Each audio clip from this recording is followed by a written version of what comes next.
Shalom, selamat malam, salam sejahtera bagi kita semua dalam Yesus Kristus Tuhan kita. Kita bisa kembali bertemu melalui ruang ini, melalui media yang ada, kita bisa kembali menikmati persekutuan di dalam kebenaran firman Tuhan. Kita berdoa terlebih dahulu sebelum kita membaca firman Tuhan. Kami bersyukur ya Bapa Surgawi buat kemurahan dan kasih-Mu. Kalau Engkau mempertemukan kembali melalui media ini Tuhan, untuk kami sama-sama belajar firman Tuhan. Mari Tuhan layak, suci dan kuduskan kami untuk bersekutu dengan firman-Mu.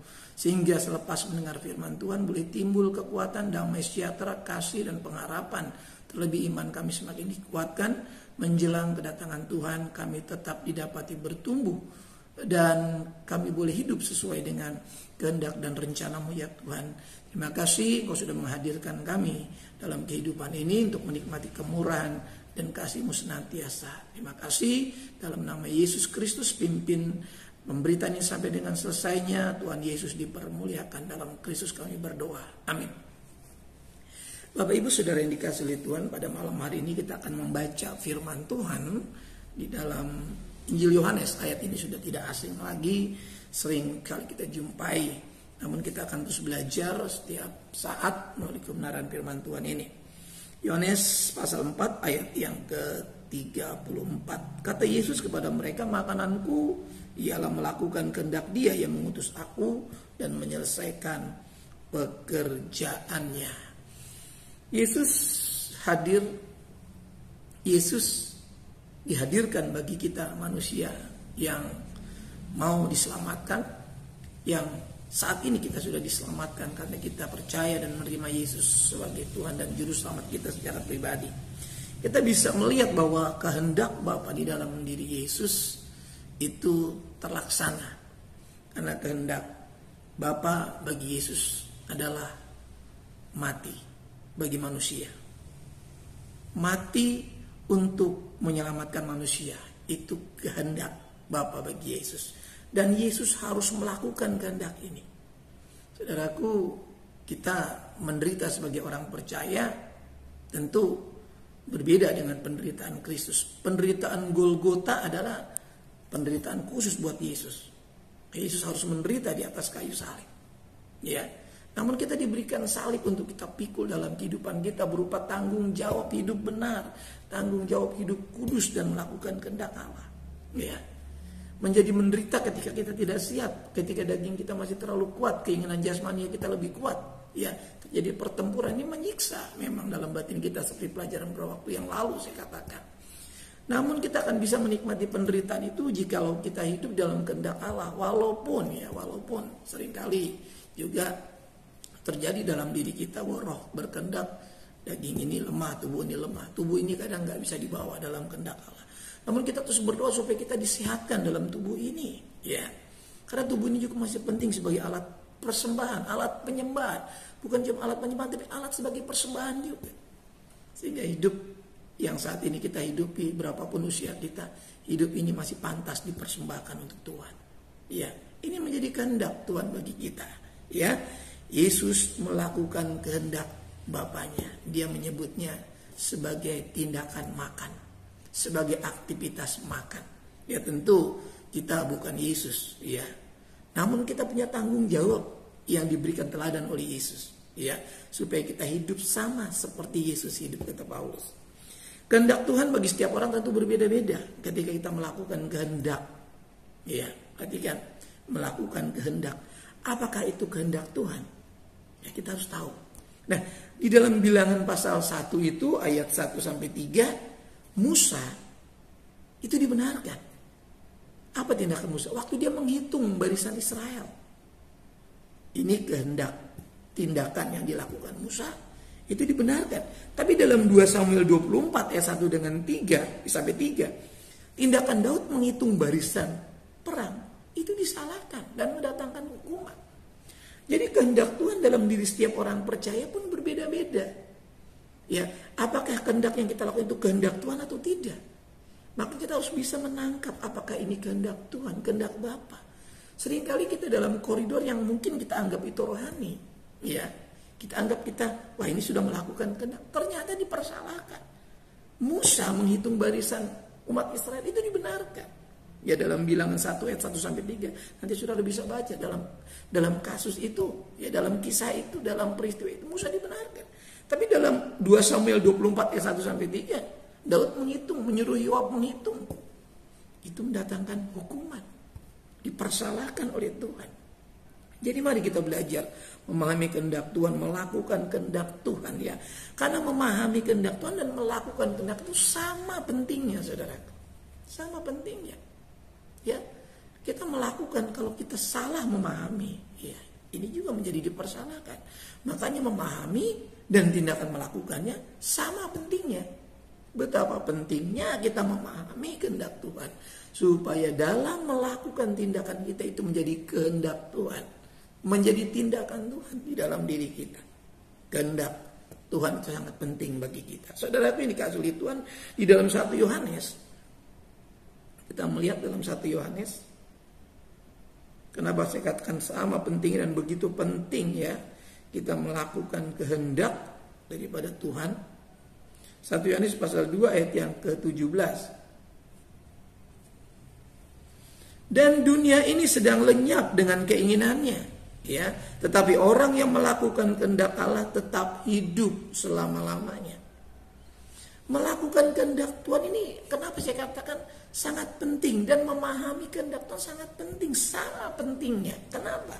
Karena ini akan menjamin kehidupan kita dari sekarang ketika kita menjadi percaya dalam tubuh jasmania kita ini. Kita percaya Tuhan menjamin kehidupan dalam kehidupan kita. Hidup dalam damai sejahtera dengan Tuhan, tidak dipersalahkan oleh Tuhan, tidak dianggap salah oleh Tuhan. Ya, Musa tadi dikatakan dibenarkan oleh Tuhan. Tapi Daud kemudian karena dia kurang memahami, ya, walaupun dia seorang sahabat Tuhan. Karena kita penting sekali memahami. Karena ini menjamin kehidupan kita untuk selama-lamanya. Ini menjadi kunci kehidupan sesungguhnya. Ya, orang yang melakukan kehendak Allah, ya, tetap hidup selama-lamanya. Ini luar biasa. Ternyata melakukan kehendak Allah dengan memahami terlebih dahulu yang sama pentingnya itu menjadi kunci bagi kehidupan kita. Yang kemudian, Bapak Ibu Saudara, ya, ini menjamin kehidupan kita. Maka di dalam Matius pasal 7, ya, Matius pasal 7, supaya nanti kita juga berhati-hati apa yang kita kerjakan ini, jangan sampai kita nanti kita pikir kita sudah melakukan kehendak Tuhan, ternyata kita dipersalahkan dan mendatangkan konsekuensi, ya, bagi kehidupan kita. Betapa pentingnya, ya, memahami ini.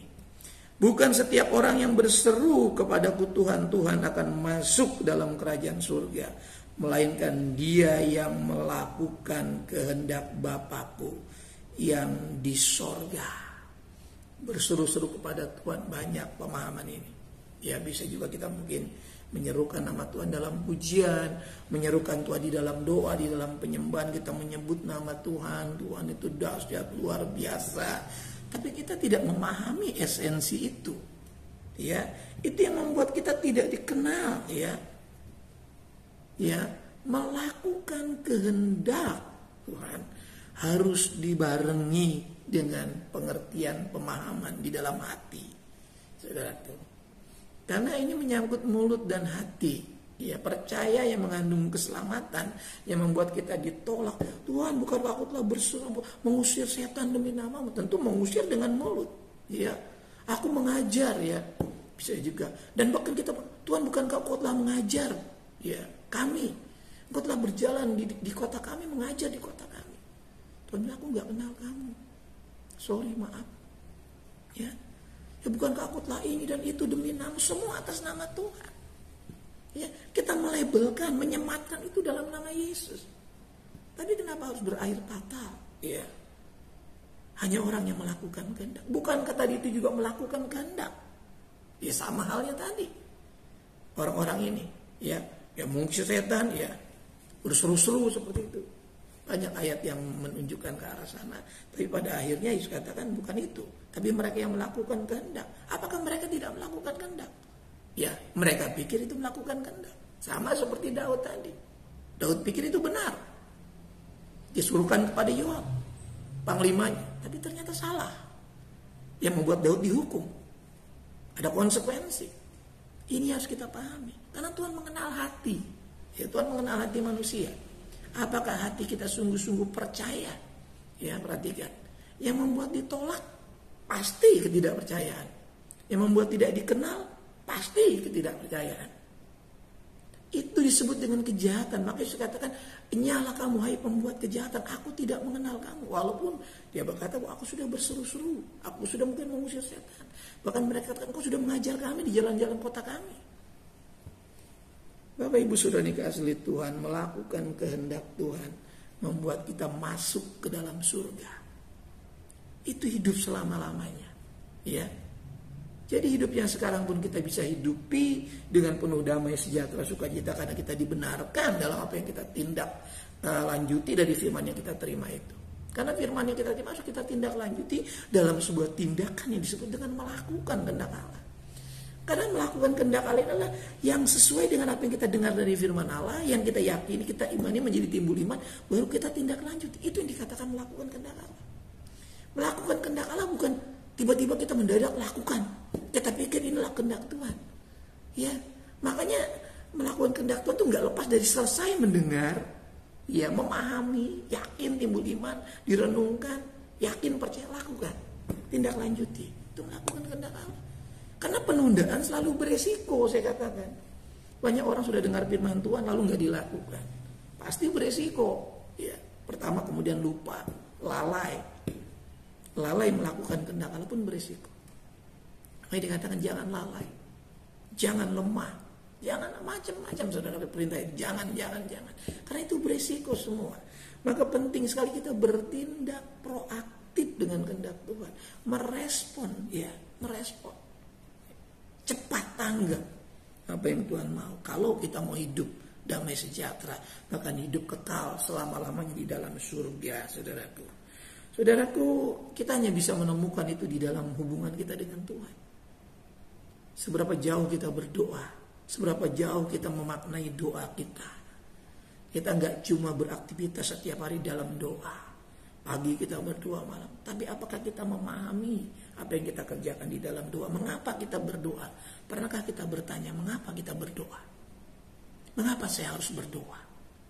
Ya, ini penting kita pahami. Lukas 22, Injil Lukas 22 ayat yang ke-42.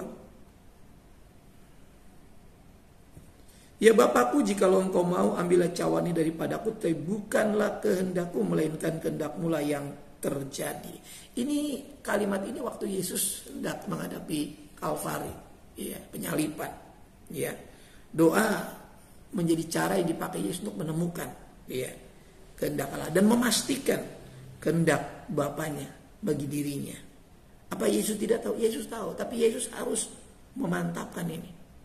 Dan dia menemukan itu di dalam hubungan pribadi dengan Bapaknya. Bahwa kita harus memantapkan, ya, di dalam doa kita setiap apa yang kita kerjakan.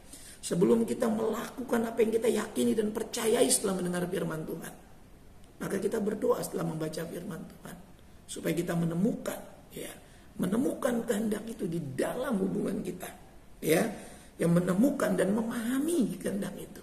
Sehingga apa yang kita lakukan bukan apa yang tidak kita ketahui, tapi kita melakukan setiap apa yang kita yakini dan kita ketahui bahwa itu akan berakibat apa, berdampak apa. Itu doa. Di mana doa sarana tempat kita menemukan kehendak Allah. Karena kehendaknya itu baik bagi kita. Kehendaknya itu luar biasa bagi kita, ya. Supaya kita sungguh-sungguh, ya, sungguh-sungguh dapat memahami. Bapak Ibu Saudara yang dikasihi oleh Tuhan, betapa pentingnya memahami apa yang kita jalani sepanjang hidup menjadi orang percaya ini. Karena hidup kita dalam kehendak Tuhan, maka yang selalu dipersoalkan adalah bagaimana kita melakukan kehendak Tuhan. Ya, kita mendengar firman Tuhan sekian kali, tapi selalu diakhiri dengan kita melakukan kehendak dari Tuhan melalui firman itu. Ibu, saudara yang dikasihi oleh Tuhan, saat kita melakukan kehendak Allah, kehendak Bapa pasti, dan kita pastikan Bapa bekerja di dalam apa yang kita kerjakan itu, ya. Maka ayat ini menjadi sangat populer diucapkan di dalam gereja Tuhan, dalam orang percaya, setiap saat senantiasa. Ini juga harus kita pahami betul-betul ya, karena kita tahu sekarang. Jadi saat kita berdoa, baca firman Tuhan, lalu berdoa, kita kemudian berhubungan di dalam doa kita itu terkoneksi. Kita menjadi tahu. Kita bukan mengerjakan apa yang kita tidak tahu. Ya. Jangan sampai lu kenapa kamu lakukan? Gak tahu. Kenapa saya lakukan? Tidak, saudaraku. Kita tahu sekarang bahwa Allah turut bekerja. Perhatikan. Allah turut bekerja saat kita melakukan firman-Nya. Perhatikan. Ini yang mendatangkan pujian hormat. Bukan mendatangkan konsekuensi. Seperti Daud dan Yoab tadi. Dalam kisah 2 Samuel pasal 2 ayat 1-3. Tapi kita tahu apa yang kita kerjakan, bahwa Allah bekerja juga di dalamnya. Ya, kita tahu sekarang bahwa Allah turut bekerja dalam segala sesuatu, dalam segala apa yang kita kerjakan sesuatu itu. Ya untuk mendatangkan kebaikan bagi mereka yang mengasihi Dia, mendatangkan kebaikan. Kebaikan seringkali kita pahami terlambat dalam diri kita manakala kita tidak mengerti Tuhan. Tapi kalau kita sudah tahu dan paham betapa pentingnya kehendak Tuhan, maka kita ngerti yang namanya kebaikan Tuhan. Walaupun mungkin keadaannya belum seperti apa yang kita bayangkan, pikirkan, doakan, dan harapkan. Kita sudah berdoa tapi masih sakit. Kita berdoa tapi masih kurang. Kita berdoa tapi masih ada masalah yang kita hadapi. Tapi kita sudah mengerti ketika kita paham maksud dan kehendak Tuhan, kita tahu bahwa ini kebaikan. Dan ini akan mendatangkan kebaikan bagi kita. Kita gak akan pernah mengerti sepanjang kita tidak memahami kehendak Tuhan di dalam firman yang kita baca. Lalu kita berdoa, berhubungan pribadi. Lalu kita kemudian diberikan penerangan. Lalu kita bilang, kita mengerti sekarang, kita tahu sekarang, kita paham sekarang. Ya, ini penting saudaraku, menjadi pembelajaran bagi kita untuk mendatangkan kebaikan bagi mereka yang mengasihi Dia. Yang mengasihi Dia adalah mereka yang pasti, ya, dipastikan atau pasti melakukan. Dia baca firman Tuhan, dia berdoa rutin, ya, dia menyadari Tuhan ada, ya, dia merasa hidup bergantungnya sama Tuhan, ya, bergantung sama Tuhan. Kenapa dia berdoa? Karena dia bergantung sama Tuhan. Dia punya ketergantungan.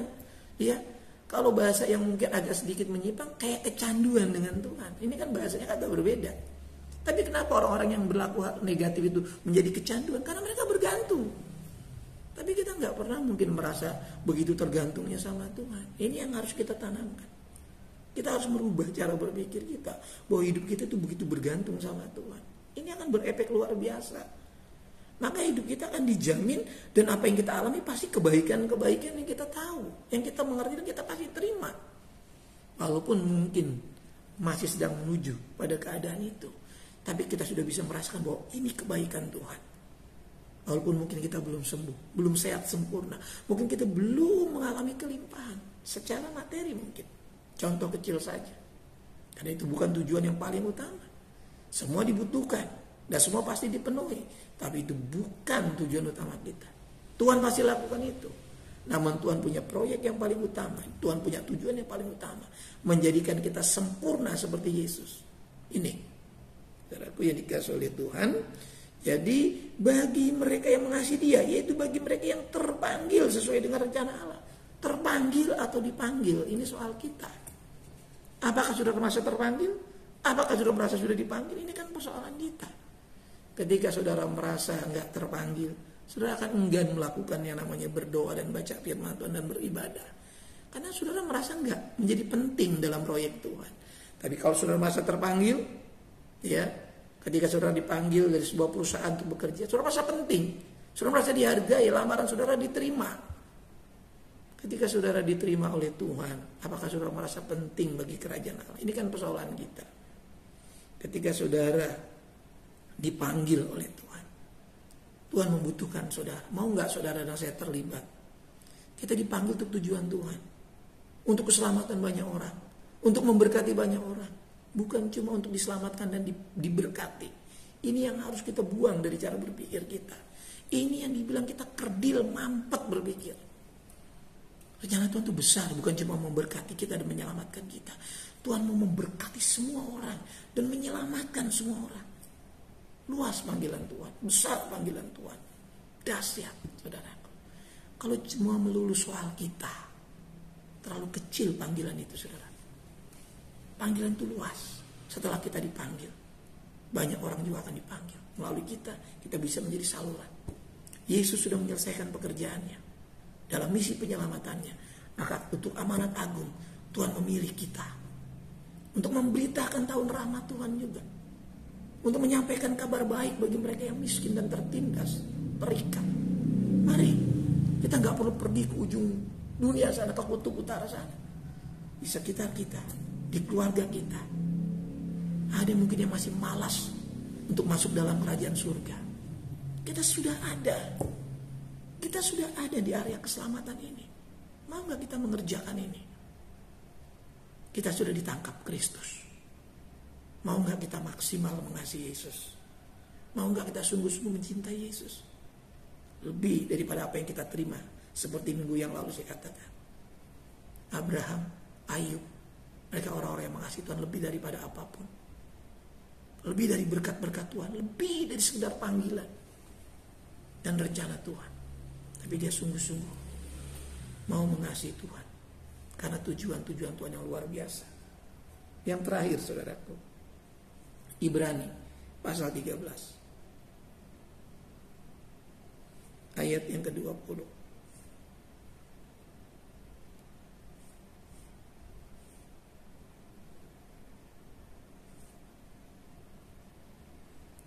Ibrani 13, kita melihat Ibrani 13 ayatnya yang ke-20. Ibrani 13 ayat 20 sebagai ayat yang terakhir dari renungan singkat kita malam hari ini. Maka Allah damai sejahtera yang oleh darah perjanjian yang kekal telah membawa kembali dari antara orang mati Gembala agung segala domba, yaitu Yesus Tuhan kita. Kiranya memperkali kamu dengan segala yang baik untuk melakukan kehendak-Nya dan mengerjakan di dalam kita apa yang berkenan kepadanya. Oleh Yesus Kristus bagi Dialah kemuliaan sampai selama-lamanya. Amin. Tadi saya katakan bahwa Allah turut bekerja. Kuasa Yesus Kristus, kuasa penebusan dari Gembala Agung itu, yang telah memberikan darahnya bagi kita, memberikan hidupnya bagi kita. Dia akan memperlengkapi kita dengan segala yang baik. Ya, perhatikan. Untuk melakukan kehendak-Nya dan mengerjakan di dalam kita apa yang berkenan kepadanya oleh Yesus Kristus. Bagi Dialah kemuliaan sampai selama-lamanya. Amin. Saudara dan saya gak akan mampu melakukan kehendak Allah. Tapi ketika saudara beriman dan tetap setia kepada kebenaran, maka seluruh yang kita kerjakan adalah kebenaran di dalam Yesus Kristus. Karena Yesus akan bekerja di dalam kita. Karena Yesus adalah kebenaran bagi kita.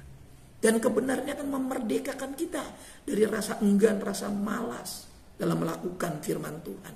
Dalam mentaati firman Tuhan kita pasti gagal kalau Yesus tidak bekerja di dalam kita. Sebagai Gembala Agung yang akan memimpin, mementoring kita. Dan Dia yang akan terus mendampingi kita sampai rupa Kristus nyata dalam diri kita. Biar kita terus paham bahwa kita dipanggil untuk melakukan kehendak-Nya, bukan mengikuti kehendak kita sendiri sebagai orang percaya. Kita pasti gagal dan kita akan menerima konsekuensi jika kita tidak mentaati apa yang Yesus mau dalam diri kita. Kita bersyukur punya Tuhan yang setia tinggal dalam kita, mengasihi kita dan terus menghibur, memberkati kita. Sampai bertemu dalam renungan berikutnya. Kita tunduk kepala dan berdoa. Kami bersyukur buat renungan malam hari ini Tuhan, buat pelajaran firman Tuhan yang mengajar kami untuk menyatakan untuk kami terus setia dalam kehendak Tuhan. Mari berkati umat malam hari ini, yang lemah dikuatkan, yang susah dihiburkan, yang sakit disembuhkan, yang dalam kebimbangan dipertetapkan, yang sudah mulai enggan mengasihi Tuhan, enggan melakukan firman Tuhan, enggan beribadah, diingatkan kembali untuk kami terus rindu masuk ke dalam kehidupan yang kekal dengan hidup setia beribadah mengasihi Tuhan sampai akhir kehidupan kami, sampai rupa Kristus sempurna dalam diri kami, yaitu karakteristik Kristus yang kami rindukan terimplementasikan dalam diri kami, termanifestasikan dalam hidup kami. Berkat Tuhan menyertai kami yang malam hari ini mendengarkan firman Tuhan, timbul iman Dan iman inilah menjadi landasan kami untuk menerima seluruh janji Tuhan yang kami percaya dari firman yang kami dengar malam hari ini. Memberkati para orang tua kami, berikan umur panjang, badan sehat, kekuatan, sehingga pada masa tuanya pun masih bisa berbuah. Hiburkan para single parent mereka yang berjuang sendiri. Tuhan campur tangan dan hiburkan, berkati kebutuhan rohani jasmani. Para suami, para istri Tuhan berkati, cukupkan kebutuhan keharmonisan, berkat ekonomi, materi, keuangan, kebendaan dimudahkan, dan anak-anak sebagai buah nikah diberkati. Dari yang terkecil, balita batita Tuhan berkati nutrisi dan pertumbuhannya. Pendidikan dasar Tuhan berkati, anak-anak, remaja, pemuda Tuhan memberkati pendidikan, pekerjaan, pergaulan mereka, dan perjodohan mereka. Yang belum mendapatkan teman hidup Tuhan pertemukan, yang belum mendapatkan pekerjaan Tuhan berikan, yang sudah bekerja Tuhan berkati, berikan kesungguhan, yang sudah berumah tangga Tuhan berkati pergumulannya, baik yang program omongan, yang juga dalam proses-proses lain, dalam mempersiapkan pernikahan juga Tuhan memberkati, Tuhan campur tangan. Terima kasih, berkati kepengurusan ada, berkati program gereja yang ada Tuhan, dalam rencana renovasi juga Tuhan mudahkan kebutuhan-kebutuhan gereja ini, Tuhan campur tangan. Berkati organisasi kami, berkati rencana-rencana organisasi kami Tuhan, baik departemen maupun biro-biro yang ada Tuhan di tingkat BPN maupun BPD di seluruh daerah kami di Indonesia ini Tuhan memberkati. Terima kasih, dan berkati pemerintah negeri kami Indonesia Tuhan, berikan kesejahteraan, keamanan, kemakmuran. Rencana pesta demokrasi mendatang juga Tuhan berikan pemimpin bagi Indonesia untuk melanjutkan pembangunan di negeri ini, untuk melanjutkan roda pemerintahan di negeri ini Tuhan. Tuhan berkati dan sejahterakan bangsa kami. Berikan keamanan pesta demokrasi kelak Tuhan, di mana kami akan melakukan pesta demokrasi, dan bangsa kami Tuhan boleh berbondong-bondong Tuhan untuk menjalankan tugasnya, merealisasikan Tuhan seluruh keinginan dalam pesta demokrasi ini Tuhan, dan Tuhan pada akhirnya akan memberkatinya. Terima kasih buat pemimpin yang ada saat ini Tuhan, presiden, wakil presiden, menteri, staf menteri yang ada, lembaga-lembaga tertinggi dan tinggi negara, aparat keamanan yang berjaga-jaga di NKRI Tuhan, dari Sabang sampai Merauke, dari Miangas sampai ke Pulau Rote. Jadikan negara kami negara yang adil, makmur, cukup sandang pangan, keamanan di mana, dan Injil Tuhan bebas diberitakan. Nama Tuhan Yesus dipermuliakan. Memberkati persembahan yang kami kumpulkan setiap malam Rabu ini Tuhan, kiranya berguna bagi pekerjaan Tuhan. Tuhan Yesus dipermuliakan. Kumpulkan setiap jemaatan umat Tuhan di rumah masing-masing, bawa melewati malam ini, bangunkan besok pagi dengan tubuh yang sehat, dengan kekuatan yang baru, dengan berkat-berkat yang sudah diperbarui. Jemaat yang dikasihi Tuhan, mari sama-sama kita menerima berkat Tuhan. Buka kedua belah telapak tangan kita dan arahkan hati kita kepada berkat Tuhan. Turunlah kiranya anugerah dan damai sejahtera dari Bapa kita yang di sorga, kasih sayang dan kecintaan dari pengantara yang hidup Tuhan Yesus Kristus, persekutuan keintiman Roh-Nya Maha Kudus menyertai saya, menyertai saudaraku sekaliannya, mulai malam hari ini sampai fajar Maranatha. Tuhan menjemput kita di awan-awan yang permai. Dalam berkat nama Tuhan Yesus Kristus, kita yang diberkati Tuhan sama-sama katakan amin. Tuhan berkati kita. Shalom.